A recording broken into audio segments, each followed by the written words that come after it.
Chapitre 18. L'identité, la clé de la croissance personnelle.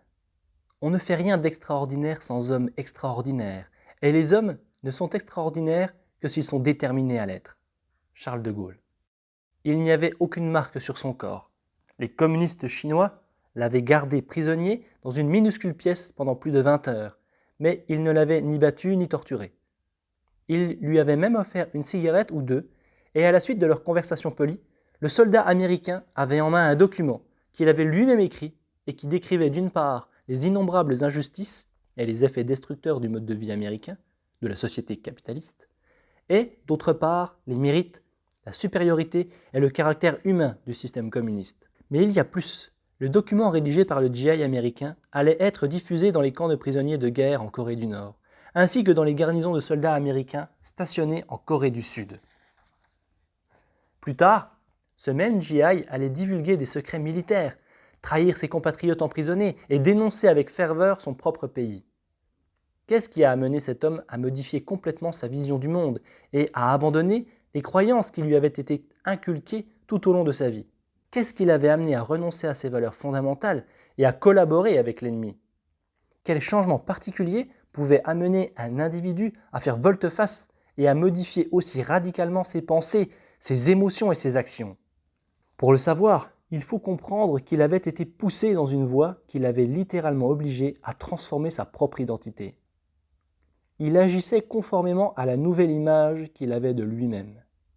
Dans ce livre-ci, nous avons exploré ensemble l'impact des croyances, l'un des éléments fondamentaux du plan directeur qui guide toutes nos évaluations. Les croyances nous mènent à des conclusions et nous enseignent de ce fait comment nous devons nous sentir ainsi que ce que nous devons faire.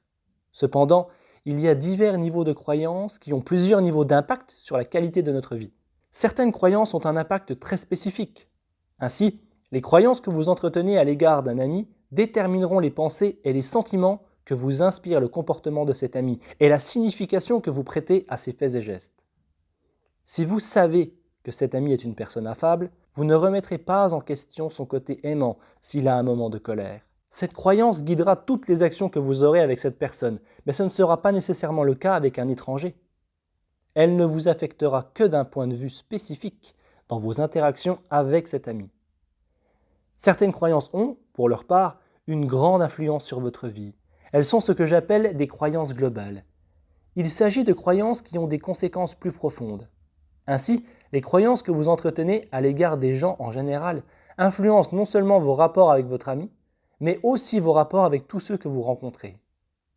Ces croyances influenceront profondément votre carrière, votre confiance envers les autres, votre mariage et ainsi de suite.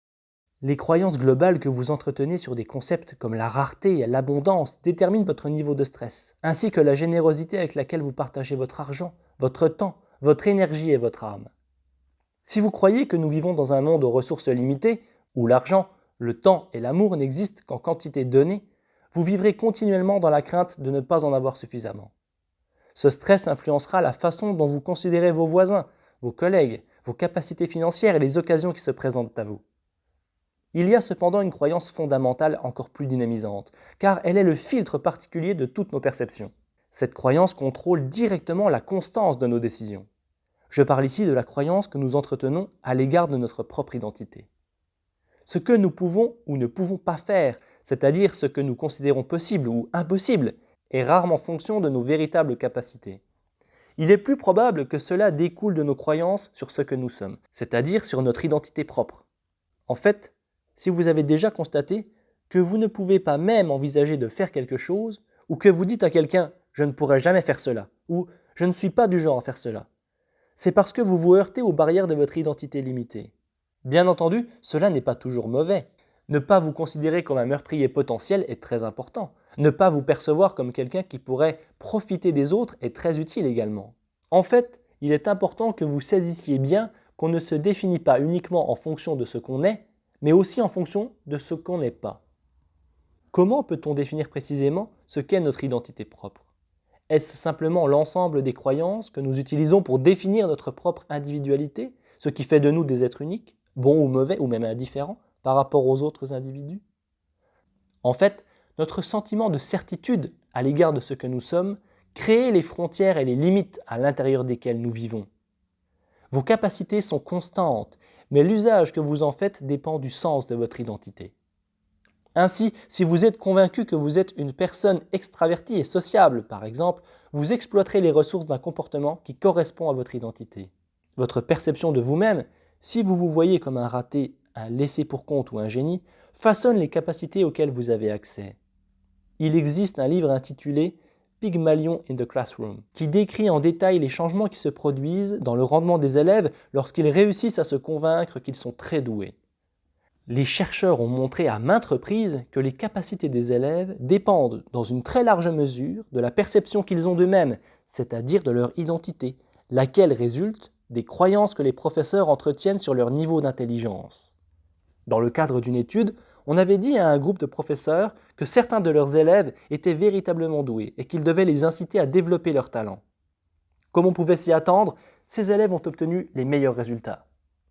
Cette étude est intéressante parce qu'il n'avait pas été établi que les élèves en question étaient plus intelligents que les autres. En fait, certains élèves avaient même été considérés comme des élèves peu doués. C'est la certitude qu'ils étaient supérieurs, une notion inculquée par les fausses croyances de leurs professeurs, qui leur avait permis de réussir mieux que les autres. Ce principe ne se limite pas seulement aux élèves. Le genre de personnalité que les autres perçoivent de vous déterminera la façon dont ils veulent agir avec vous. Il arrive souvent que cela n'ait aucun rapport avec ce que vous êtes en réalité. Si une personne vous perçoit comme un escroc, même si vous êtes honnête et que vous vous conduisez correctement, elle cherchera toujours quels sont les sombres motifs que cachent vos actes. Malheureusement, même après avoir réalisé un changement positif, nous laissons souvent les gens de notre entourage, qui n'ont pas modifié la façon dont ils nous perçoivent, ancrer nos propres émotions et croyances dans nos anciens comportements et dans notre ancienne identité. Toutefois, il ne faut jamais oublier que nous avons tous le pouvoir immense d'influencer l'identité des êtres qui nous sont les plus chers. C'est le pouvoir qu'exploite Marva Collins lorsqu'elle influence ses élèves pour les amener à croire qu'ils sont maîtres de leur destinée et qu'ils sont tous doués. Nous sentons l'influence des personnes de grande qualité lorsque nous ne sommes plus en leur présence. Ralph Waldo Emerson. Nous agissons toujours en fonction des perceptions de ce que nous sommes véritablement, que ces perceptions soient justes ou non. Cela s'explique par le fait que l'une des plus grandes forces de l'être humain est son besoin de continuité. Tout au long de notre vie, nous sommes conditionnés à associer la douleur à l'inconstance et le plaisir à la continuité. Réfléchissez à cela. Quelles étiquettes apposons-nous aux personnes qui affirment une chose et en font une autre, qui se disent ceci et se conduisent comme cela? On les qualifie comme hypocrites, inconstantes, instables, peu fiables, insipides, écervelés, bizarres, peu dignes de confiance. Aimeriez-vous que l'on vous donne ces étiquettes? Pourriez-vous penser que vous méritez ces étiquettes? La réponse est claire, c'est non. Par conséquent, lorsque nous prenons position, et plus particulièrement si nous prenons position publiquement, et déclarons ce que nous croyons et qui nous sommes, nous nous soumettons à d'énormes tensions pour demeurer fidèles à nous-mêmes, peu importe ce que cette rigidité peut nous coûter à l'avenir. Par contre, lorsque nous restons fidèles à nous-mêmes et à nos principes, c'est-à-dire lorsque nous faisons preuve de constance, nous en récoltons d'immenses bienfaits. Comment décrivons-nous les personnes qui font preuve de constance? Nous disons qu'elles sont dignes de confiance, loyales, stables, intelligentes, entières, rationnelles, authentiques. Aimeriez-vous cela si les gens employaient toujours de tels mots pour vous décrire? Ici encore, la réponse est évidente, vous adoreriez cela. Par conséquent, la nécessité de demeurer constant est inextricablement liée à votre capacité d'éviter de souffrir et à votre envie d'éprouver du plaisir. Une constance idiote est le croque-mitaine des petits esprits. Ralph Waldo Emerson. L'effet Pygmalion fonctionne aussi dans l'autre sens. Si vous êtes convaincu que vous avez des problèmes d'apprentissage, cela devient une prophétie qui se réalise. Ce n'est pas du tout comme croire que votre stratégie d'apprentissage est inefficace. La plupart d'entre nous peuvent concevoir que changer de stratégie est une tâche simple et réalisable tant que l'on a un bon professeur. Cependant, la plupart d'entre nous considèrent que changer l'essence même de ce que l'on est pratiquement impossible. Nous avons plutôt tendance à dire « je suis comme je suis » et anéantissons ainsi tous nos rêves. Agir ainsi, c'est se condamner à avoir un problème permanent et impossible à résoudre. Une personne qui croit avoir une inclination aux drogues peut changer. Cela sera difficile, mais elle peut réaliser un changement durable. Au contraire, un individu qui croit être un drogué recommencera à faire usage de drogue, même après quelques semaines ou quelques mois d'abstinence. Pourquoi ? Parce que cet individu croit que c'est ce qu'il est. Il ne croit pas avoir un penchant pour les drogues, il croit être un drogué. Comme nous l'avons vu au chapitre 4, une fois qu'une personne est convaincue de quelque chose, elle ignore ou réfute toute preuve du contraire. Inconsciemment, cette personne ne croit pas qu'elle peut changer, et cette croyance détermine son comportement. De plus, il y a souvent un avantage supplémentaire lié au fait de ne pas abandonner un comportement négatif. Après tout, le drogué peut attribuer son habitude à quelque chose qu'il ne peut pas contrôler. Pour lui, c'est simplement comme cela. De sorte qu'il ne fait jamais face à la réalité. Toute consommation de drogue est une décision consciente. De plus, comme le système nerveux humain a besoin de constance, il reviendra inlassablement à son raisonnement destructeur. Il souffrirait davantage en renonçant à son identité qu'en continuant à subir les effets nettement destructeurs des drogues qu'il consomme. Pour quelle raison ? Parce que nous avons tous besoin d'avoir un sentiment de certitude. La plupart des gens ont terriblement peur de l'inconnu. L'incertitude porte en elle la possibilité d'être frappé par la douleur. Or, nous préférons composer avec la douleur que nous éprouvons déjà, plutôt que traiter avec la douleur de l'inconnu. Comme nous vivons dans un monde en constante évolution, un monde dans lequel nous sommes confrontés en permanence à de nouvelles relations, à de nouveaux rôles à notre travail, à un environnement sans cesse différent et à un flot constant d'informations, la chose à laquelle nous faisons tous appel pour demeurer constant est notre sens d'identité. Si nous remettons en question ce que nous sommes, tout ce que nous avons bâti durant notre vie ne repose plus sur aucun fondement. Si vous ne savez pas qui vous êtes, comment pouvez-vous décider de ce qu'il faut faire ? Comment pouvez-vous adopter des valeurs, des croyances et des règles ? Comment pouvez-vous décider si une chose est bonne ou mauvaise ou même sans intérêt ? Le grand problème d'un individu dont l'identité est celle d'un drogué est qu'il ne sait pas comment redéfinir qui il est. Devient-il un drogué en cure de désintoxication ? Cela ne change pas son identité, mais décrit uniquement l'état dans lequel il est. Est-il désintoxiqué ? Cela ne change pas non plus son identité, car ce terme présuppose pour la plupart des gens un état temporaire. De plus, la drogue demeure la perspective dans laquelle cet individu se définit lui-même. Il ne peut changer son comportement qu'en développant la conviction qu'il est totalement libéré de la drogue et qu'il est maintenant un chrétien, un musulman, un juif ou un bouddhiste, ou encore qu'il est devenu un leader ou autre chose, mais non plus un drogué. En développant de nouvelles croyances pour définir notre identité, on amène notre comportement à se modifier en fonction de ces nouvelles croyances. Une personne qui a de l'embonpoint a le même problème que le drogué. Elle se définit comme étant grosse. Elle se met au régime et perd du poids de temps en temps, mais elle reprend inévitablement les kilos car le sentiment de certitude qu'elle a au sujet de son identité la force à faire preuve de constance et à rester grosse. Nous devons tous être intègres et fidèles à nos convictions sur ce que nous sommes, même si elles sont destructrices ou paralysantes. Pour qu'un drogué puisse réaliser un changement durable dans la façon dont il se définit, il doit cesser d'avoir la conviction d'être un drogué et développer la conviction qu'il est super écolo. Ou encore, la preuve vivante qu'on peut toujours régler un problème, qu'il est devenu, quelle que soit la nouvelle identité du drogué, elle ne doit plus jamais lui permettre d'envisager de faire usage des drogues. Si quelqu'un lui en offre, il doit non pas se demander s'il devrait en consommer ou pas, mais dire avec conviction « je ne suis plus ce genre de personne, c'est ce que j'étais avant ». Les personnes qui ont de l'embonpoint doivent transformer la perception de leur identité de manière à ne plus être des personnes grosses, mais des personnes saines, énergiques et athlétiques. Cette nouvelle perception modifiera leur comportement. Elle leur permettra de réaliser à long terme des changements physiologiques pour adapter leur corps à leur nouveau moi. En vous parlant de modification de la perception de soi-même, je vous donne peut-être l'impression qu'il ne s'agit que d'une acrobatie sémantique. En réalité, il s'agit d'une transformation très profonde de la réalité personnelle d'un être humain. En fait, un changement dans la façon dont une personne se définit peut entraîner une modification complète de son plan directeur.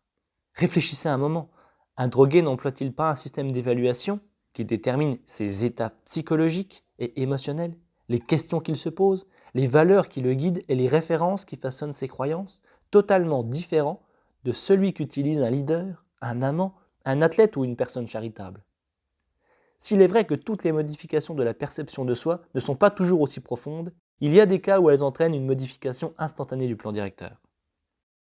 Si vous avez essayé de très nombreuses fois d'opérer un changement quelconque dans votre vie et que vous n'y êtes jamais parvenu, c'est parce que vous essayez de réaliser un changement physique ou émotionnel qui n'est pas conforme à votre moi. Sachez qu'en modifiant la façon dont vous vous définissez, vous pouvez rapidement transformer la qualité de votre vie, c'est-à-dire que vous pouvez l'améliorer véritablement.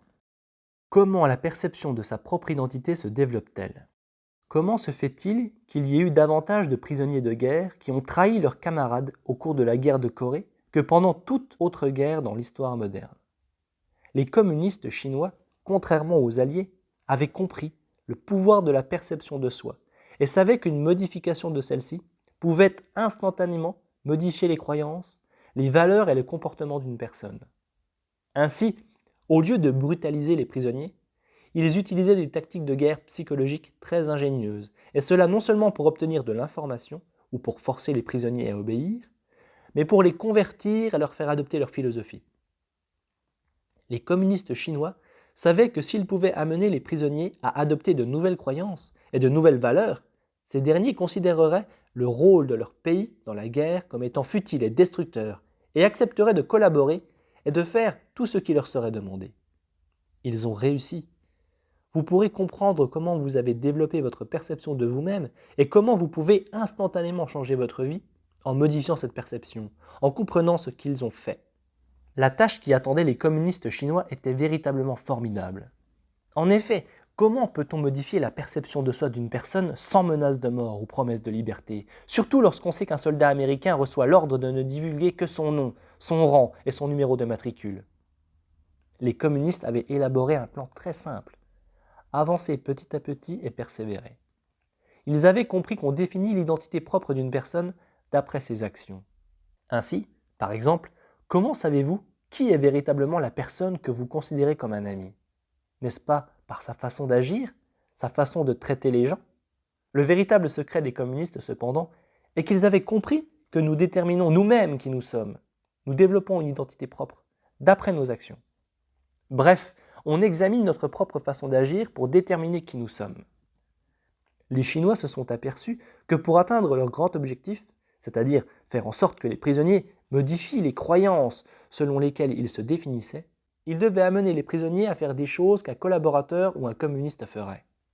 Ce n'était pas une tâche facile, mais ils savaient que c'était possible s'ils épuisaient les soldats américains au moyen de longues conversations de 12 à 20 heures par jour, auxquelles ils mettaient un terme par une simple demande.